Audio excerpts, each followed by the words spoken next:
there are arguments and differences and tensions wherever you deal with the animal research issue around the world. But you do find that in, say, Australia and New Zealand, there's the animal groups are sitting around the same table as the research groups, and they're working out their differences, and they're sort of hammering away at what may be done or may not be done. In Europe, the same thing happens. There's much more inclination to bring in all sides and have a sort of government-sponsored discussion of the issues and sort of come to a reasoned or a reasonable middle ground. In America, there's no government-sponsored discussion.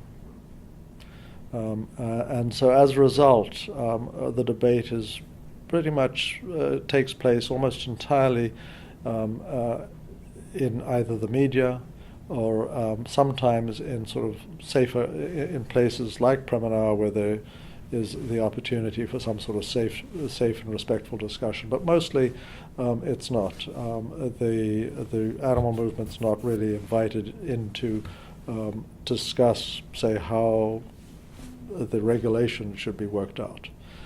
Because everything's adversarial.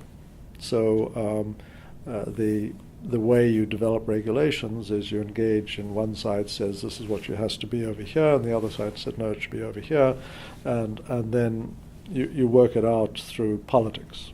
And so we know that the political system is not working very well at the moment, and that I think is true also of the research issue. I mean, the politicians are unable to help the research address the research side, and so as a result there isn't the sort of informed discussion and reasoned discussion. There's no safe place where people can stand up and say, I think this and you're wrong, and so on.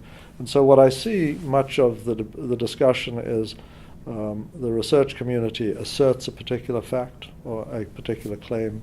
There's really very little opportunity to challenge it or discuss it. And so the press then just accepts the claim being made, and it sort of policy change is difficult. And so the only way you get policy change is through scandal. And scandal, as we all know, makes bad policy.